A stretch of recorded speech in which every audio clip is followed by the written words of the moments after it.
បាទសួស្តីបងប្អូនទាំងអស់គ្នាថ្ងៃនេះខ្ញុំនឹងនិយាយអំពីថាតើការរក្សាសីលចាំបាច់ទៅវត្តដែរឬទេបាទហើយមួយទៀតតើការខានទៅវត្តវាធ្វើឲ្យដាច់សីលដែរឬទេបាទរហូតមកដល់ពេលនេះខ្ញុំមើលឃើញថាបងប្អូនយើងខ្លះនៅយល់ច្រឡំថាការរក្សាសីលចាំបាច់ត្រូវតែទៅវត្ត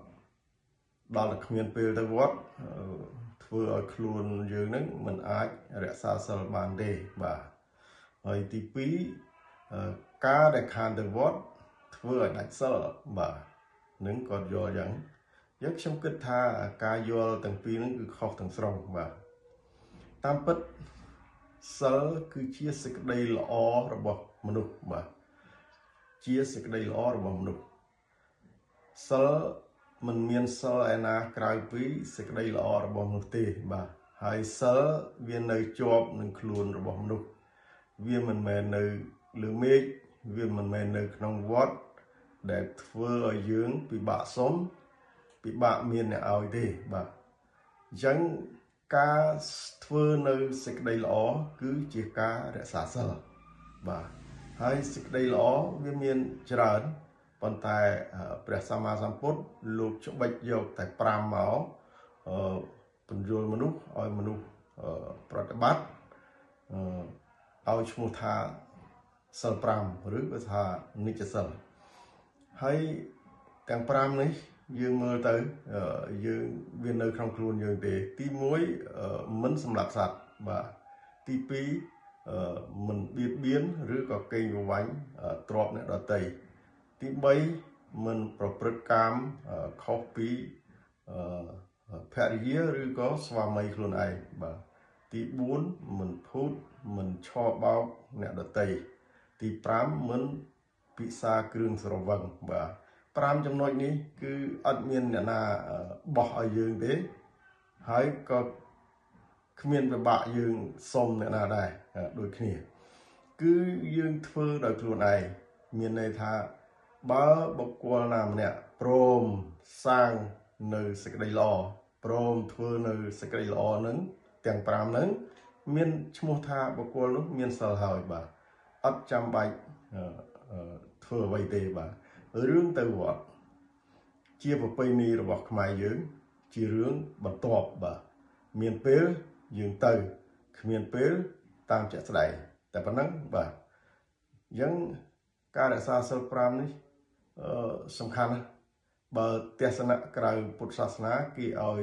ឈ្មោះថាទេវសិលបាទគេឲ្យឈ្មោះថាទេវសិលបើមនុស្សណាធ្វើបាន5ចំណុចហ្នឹងស្មើនឹងទេវតាហើយបើសិនជាធ្វើបាន5ចំណុចពេលដែលស្លាប់ទៅកើតវិញក៏កើតជាទេវតាតែចំណែកទស្សនៈខាងសាសនាពុទ្ធមានការខុសប្លែកបន្តិចបាទលោកថា3ក្នុងខ្លួន4ក្នុងសាច់1កាត់ដាច់2ដើរតាមបាទអញ្ចឹងអា2ណាដើរតាមគឺបាបហើយនឹងបុណ្យអញ្ចឹងមនុស្សយើងទៅចាប់កំណើតថ្មីគឺវាអាស្រ័យនឹងអា2ដើរតាមហ្នឹងបាទបុណ្យវាធំវាការចាប់កំណើតវាតាមបុណ្យហ្នឹងទៅបាទបើបាបនឹងវាធំការចាប់កំណើតវាតាមបាបហ្នឹងទៅចឹងហើយបានជាព្រះសម្មាសម្ពុទ្ធលោកឲ្យយើងខំសន្សំបុណ្យនឹងតាំងពីក្មេងមកទៅបាទដើម្បីឲ្យបុណ្យបានធំប៉ុន្តែយើងចេះតែរក្សាសិល5ប៉ុណ្ណឹងមិនបានគ្មានពេលទៅវត្តអីយ៉ាងទៅបាទជាការយល់ខុសតាមពិតរក្សាសិល5បានមិនបានជាទស្សនៈរបស់ខ្ញុំរឿងដែលធំគឺមនុស្សចោលស្រាអត់បានបាទចោលស្រាបានបើចោលស្រាបានគឺងាយគឺសុំបានភ្លាមបាទសិល5ហើយទី2រឿងថាខានទៅវត្តវាដាច់សិលឬអត់បាទដូចគ្នាខានទៅវត្តវាអត់មានអីធ្វើយើងដាច់សិលទេដាច់មិនដាច់វាអាស្រ័យលើការតាំងចិត្តរបស់យើងខ្លួនឯងហ្នឹងបើយើងធ្លាប់តែវាចាកសិក្ខាបទទាំងប្រមាណហ្នឹងយើងវាចាកបានហើយត្រឡប់ទៅប្រព្រឹត្តវិញអាហ្នឹងវាដាច់ហើយបាទប៉ុន្តែចំពោះអ្នករក្សាបោសុតគឺសិក្ខាបទ3ចុងក្រោយគឺងាយដាច់ណាស់បាទងាយដាច់វាមិនដូចសិល5ទេងាយដាច់ណាស់ ទី1គឺការបរិភោគក្នុងការខុសបាទឧទាហរណ៍ថាយើងហូបបាយហើយអញ្ចឹងទៅយើងវានៅជាប់ក្របបាយនឹងមាត់ហ្នឹងអត់ដឹងនៅគៀបកន្លោះអីអញ្ចឹងទៅស្រាប់តែអាហួសម៉ោងហើយហ្នឹងស្រាប់តែវាលូនចេញមកហើយវាធ្លាក់ទៅក្នុងបាតទៅអាហ្នឹងក៏ធ្វើឲ្យដាច់ដែរបាទងាយឃើញទេហើយទី2រឿងណាច់គីទី2ណាច់គីហ្នឹងក៏ផុយដាច់ដែរគ្រាន់តែលឺគេចាក់ចម្រៀងហ្នឹងយើងធ្លាប់ទៅរំញាក់ច្រឡំញាក់ជើងតែបន្តិចតាមទៅក៏ដាច់ដែរបាទឬក៏ច្រឡំច្រៀងតាមតែមួយម៉ាត់ទៅក៏ដាច់ដែរបាទ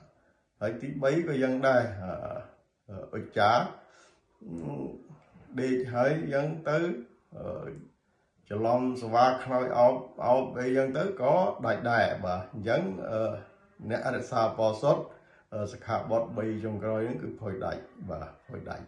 តែក្រៅពីនោះគឺថាដាច់មិនដាច់វាអាស្រ័យលើយើងខ្លួនឯងទេមិនមែនអាស្រ័យលើទៅវត្តទេបាទអញ្ចឹងអរគុណបាទយោបល់ខ្ញុំមានតែប៉ុណ្ណឹងបាទ